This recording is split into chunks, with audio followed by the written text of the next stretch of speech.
Tipos de inteligencia. Según Ortwin Gardner, define a la inteligencia como la capacidad desarrollable y no solo la capacidad a resolver problemas o elaborar productos que sean valiosos en una o dos culturas. La inteligencia no solo se reduce a lo académico, sino que es una combinación de todas las inteligencias.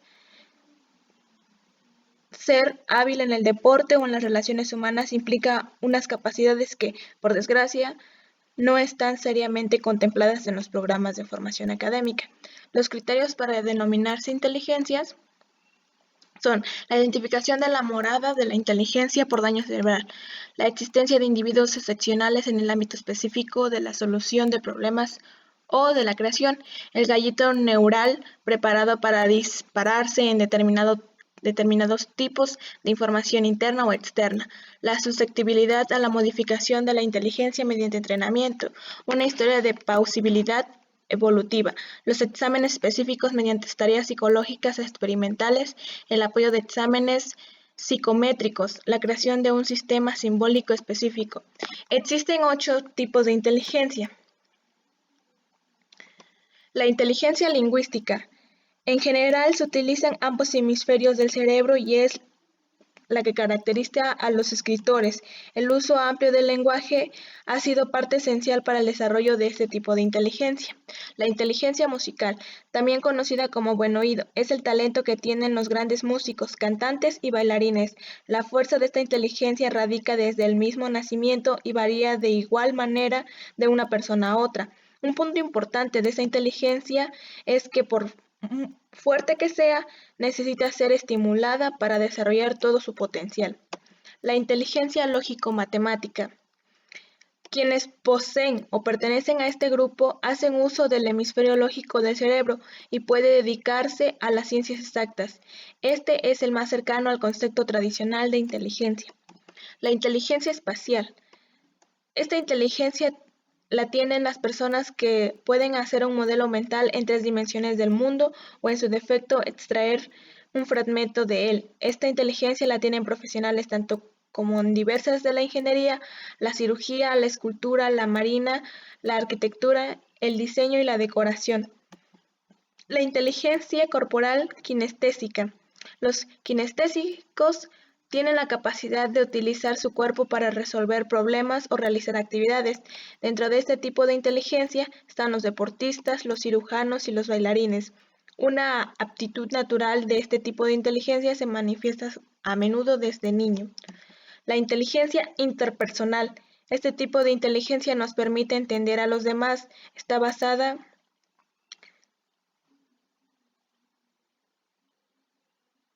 en la capacidad de manejar las relaciones humanas, la empatía de las personas y el reconocer actividades, razones y emociones que los mueven. Y por último tenemos la inteligencia naturista pictórica. Este tipo de inteligencia es desarrollado al observar y estudiar la naturaleza. Los biólogos son quienes más la desarrollan. En esta inteligencia, Gardner también añade las cualidades pictóricas del individuo por su relación con su capacidad de observar, interpretar, reducir lo que ve el pintor, escultor y diseñador. Procesos de metacognición. Primero vamos a comenzar con las habilidades cognitivas, pero ¿qué son las habilidades cognitivas?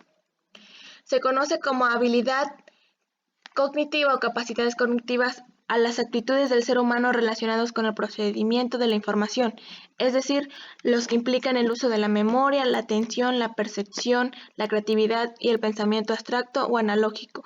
El pensamiento humano es el resultado de una serie compleja y abstracta de procesos que van desde la captación de determinados estímulos, su interpretación, su almacenamiento en la memoria y su traducción a un sistema de valores y conceptos, del cual posteriormente emergerá una respuesta.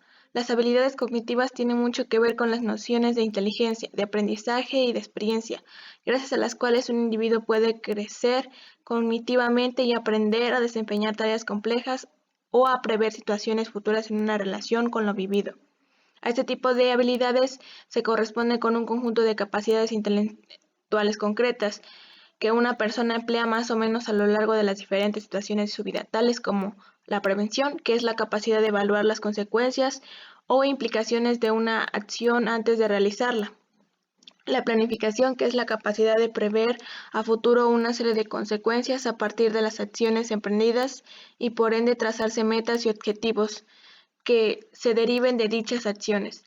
La evaluación, la capacidad de juzgar individualmente la conveniencia o el peligro de una acción, o de saber qué tan cerca se está o no de la meta deseada, en fin, de tener conciencia donde se está y corregir la conducta para llegar a un punto deseado o evitar lo indeseado.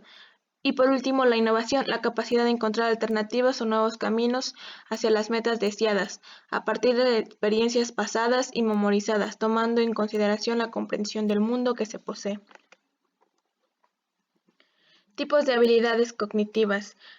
Las habilidades cognitivas sobre la información recabada por los sentidos. En líneas generales se habla de dos tipos de capacidades cognitivas, que son las habilidades cognitivas, permiten la elaboración del conocimiento operando directamente sobre la información recabada por los sentidos.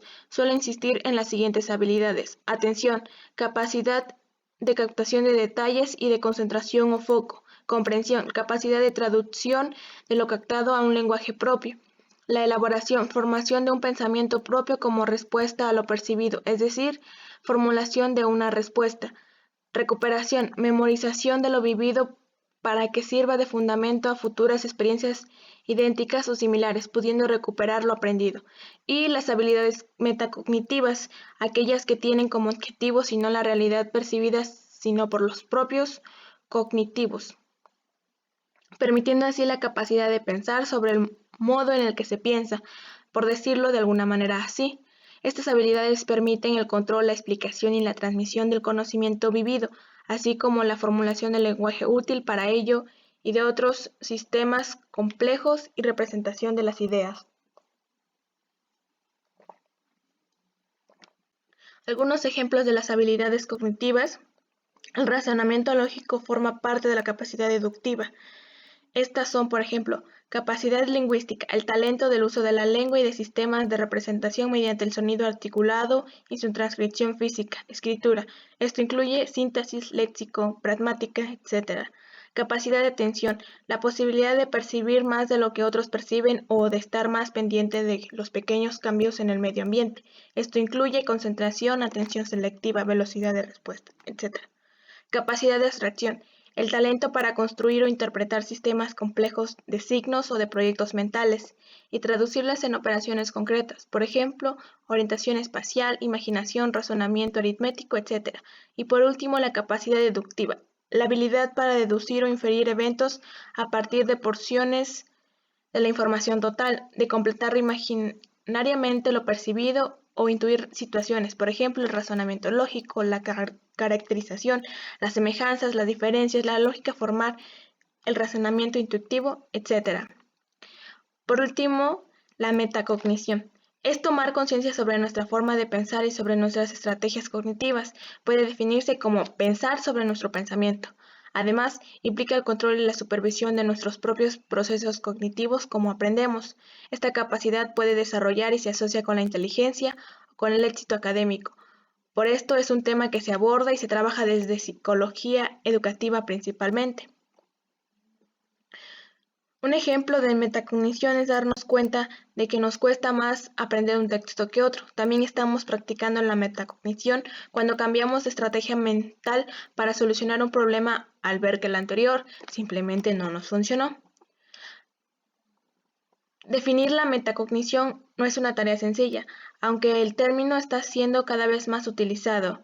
Parece ser que esto se debe a que se usan diferentes términos para describir el mismo fenómeno. Por ejemplo, la metacognición a veces aparece en la literatura como control ejecutivo o autorregularización. Características de la metacognición. La metacognición se compone de tres elementos característicos: el conocimiento metacognitivo, la regularización metacognitiva y la experiencia metacognitiva. Pero, ¿qué es cada uno de ellos? El conocimiento metacognitivo es el que sabemos sobre nosotros mismos y los demás en cuanto a la forma de procesar información. Incluye tanto el conocimiento que tenemos sobre nosotros mismos como estudiantes o pensadores, así como los factores que influyen en nuestro rendimiento. Esto se denomina conocimiento declarativo. También engloba los conocimientos procedimental, es decir, los que sabemos sobre nuestras estrategias y procedimientos para hacer diferentes tareas. Por último, incluye el conocimiento condicional, que se trata de saber cuándo y por qué utilizar el conocimiento declarativo y procedimental. La regularización metacognitiva, que significa la regularización de nuestras experiencias cognitivas y aprendizaje, se lleva a cabo a través de tres habilidades: la planificación, la selección adecuada de estrategias, la supervisión del propio desempeño y la evaluación del resultado obtenido. En esta última se puede reflexionar sobre la eficacia con la que se ha hecho la tarea.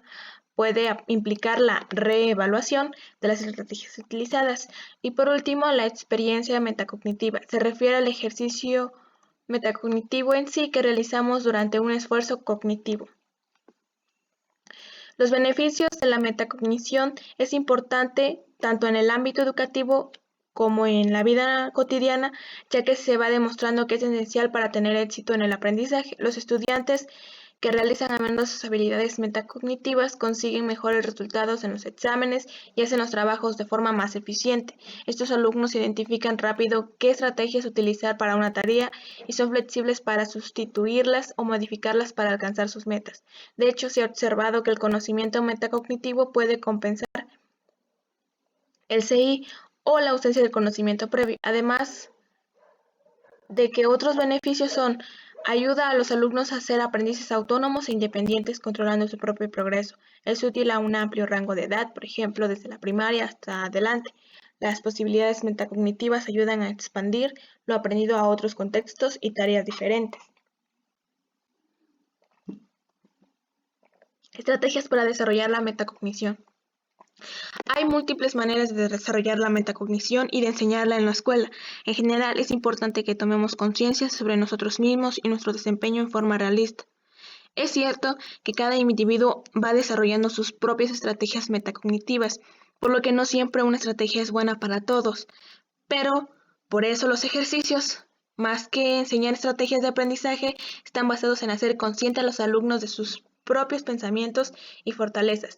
El desarrollo de habilidades significa que se desarrolla la capacidad para reconocer nuestro propio proceso de aprendizaje, aumentando así su eficacia, su rendimiento y el control sobre este.